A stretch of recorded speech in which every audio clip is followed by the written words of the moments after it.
Welcome back, everyone. Ready for another deep dive? Always. Great. Today, we're really getting into the heart of Mary Shelley's Frankenstein.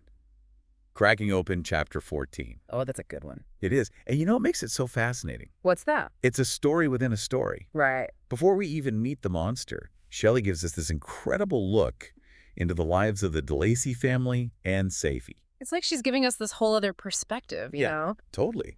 Like, imagine their world. They were living the good life in Paris. High society. Exactly. Felix, I mean, he was a military officer. Can you believe that? Wow. I know. But then their world just crumbles. And it's all because of Felix's kindness. Oh, the irony. Right. It really gets you thinking. Here's this guy, Felix, and he sees this terrible injustice. Safie's father, a Turkish merchant, is thrown in prison for no good reason. Wrongfully accused. Exactly. And Felix just can't stand for it. He risks everything to help this man escape. And it backfires so badly. It leads to his family's downfall. It's incredible. Okay, so let's talk about this escape, because it's pretty wild. Felix is communicating with Safie's father through a prison window, and they hatch this crazy plan. Sounds like something out of a movie. I know, right? And we know Felix has feelings for Safie, but honestly, to go to these lengths...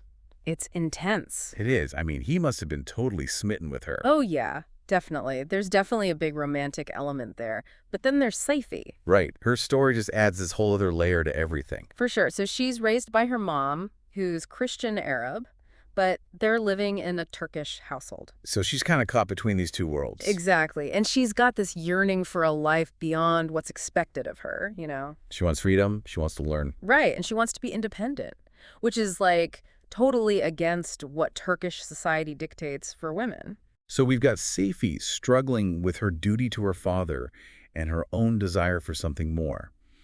And then her father, he sees how Felix feels about her, and he uses that to his advantage. Promises Felix, you get me out of here, you can marry my daughter. Oh, that's not going to end well.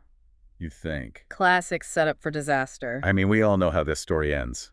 Yeah, Felix gets them to Italy, but Safie's father, well, he reveals his true colors. Talk about her betrayal. Right. He just abandons Felix, breaks his promise, leaves him and Safie completely heartbroken and lost. And Felix risked everything for him. It's just... Brutal. It really makes you think about trust.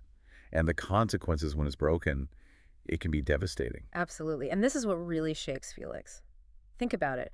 When the monster meets him later, Felix is just filled with this deep despair. Still reeling for the betrayal. Exactly. And it affects everything. So what about Safie? Does she just give up when her dad betrays Felix like that? No way. She's amazing. She finds out what happened through letters. And what does she do? She takes off on this super dangerous journey to find Felix. Wait, hold on. She defies her father. And all of society's expectations. It's incredible. She risks everything. Just to be with the man she loves. It's like something out of a movie. Right, but think about it. This young woman, alone, traveling to a foreign country. Just goes to show her strength and determination. Totally. I mean, can you imagine what must have been going through the monster's head seeing all this?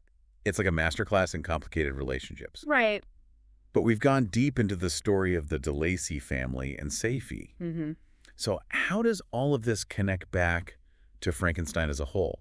Well, for one thing, I think it helps us to understand the monster so much better. Yeah. Remember, he's drawn to this family. Yeah. They seem to have everything he wants, acceptance, a sense of belonging. Right, but what does he actually find when he gets there? A family broken by loss and betrayal. So it's kind of like Shelley is giving us a warning. Totally. Like, even the people who seem to have it all. They still go through tough time. Exactly. And if they can't escape suffering... What chance does the monster have? It's almost as if Shelley is setting us up. Oh, this is interesting. To understand why the monster eventually becomes so full of rage and violence. We're seeing the things that are going to shape his future. But beyond the monster's story, this chapter has even bigger themes. Yeah. Like what? Well, think about the consequences of doing good deeds. Felix tries to help Safie's father, and it ruins his whole family. It's tragic. It makes you think about justice. And how unpredictable life can be. Right. Things aren't always black and white. Good versus evil. There's a lot of moral gray area here. Safie's father, he's the villain of the story. But even he has his own reasons for what he does. He sees things differently. So we've got the complexity of people's actions. What else is there? Well, the chapter really explores social injustice and prejudice. Oh yeah, the DeLacy family, they're outcasts. They're different from everyone They else. helped a fugitive. So they're punished for their kindness. And it reminds us of how society treats those who don't fit in. And of course, this connects to the monster's experience. Absolutely. He's judged just because of how he looks. This chapter also touches on the power of language and education. Safie wants to learn and grow. She wants more than what she was raised with. Right. And she's able to connect with Felix on a deeper level because she can read and write. Which is the opposite of what happens with the monster. Oh, yeah, he wants to learn too. He's desperate for knowledge. But everyone's afraid of him. So he can't get the education he needs to fit in. It's like knowledge can help you or it can isolate you. Wow. So many themes in this chapter. Right. It's amazing how much Shelley packs in here. But let's go back to something you said earlier What's that? about how this chapter helps us empathize with the monster. Oh, yeah. Can you explain that a little more? Think about how this chapter makes you feel. I feel like I'm on an emotional roller coaster. Right. You feel Felix's joy when he rescues Safie's father. And then his heartbreak when he's betrayed. You see Safie's courage. And her vulnerability. It's intense. Totally. And I think by experiencing all these And emotions, we can better understand how the monster feels when he's rejected. it's like Shelley is saying, Hey, before you judge the monster, walk a mile in these characters' shoes. and then see how you feel. I get it now. It's brilliant. Okay, so we've talked about themes, character development, and emotions. Mm-hmm.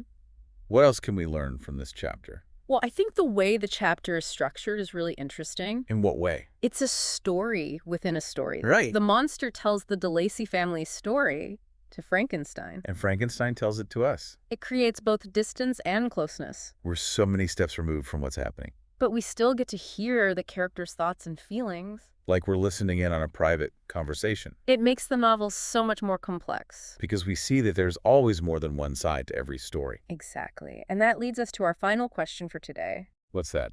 How does this chapter, with all its depth and emotion, Change your view of the monster and his isolation. for me, it just emphasizes the tragedy of it all. He wants connection, He wants to belong. but the world has already been so cruel to him. He's looking for the very things that the people he admires have lost.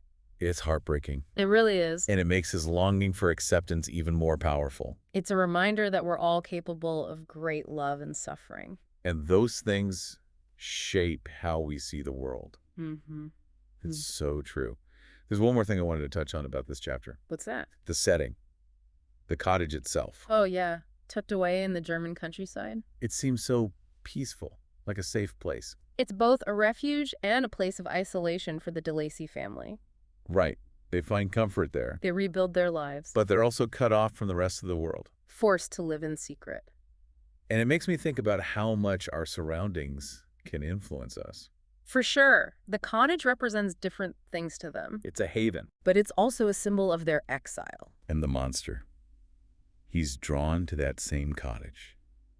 To the warmth and the light, But he can never truly belong there. just like the DeLacy family. It's such a powerful reminder of his loneliness. It really is. Yeah. So as we wrap up our deep dive into this incredible chapter, What are your final thoughts? what has stood out to you? For me, it's the way Shelley humanizes the monster. We see him watching the DeLacy family, Yearning for what they have. and it makes his actions later on even more tragic. It forces us to see him as more than just a monster. He's a product of his experiences, Someone who has been hurt and rejected. but still has a glimmer of hope. A desire for something better. Exactly. Yeah. So here's a question for you to think about. Imagine you're the monster. You've seen everything the DeLacy family has gone through, Their happiness, their sadness. their love and betrayal. How would you approach them? Would you be hopeful? Afraid. Or maybe even angry? How would you balance your longing for connection with your fear of being rejected? Keep that question in mind as you continue reading Frankenstein. It might give you a whole new perspective on the monster's journey. And the choices he makes. That's all for this deep dive. Until next time.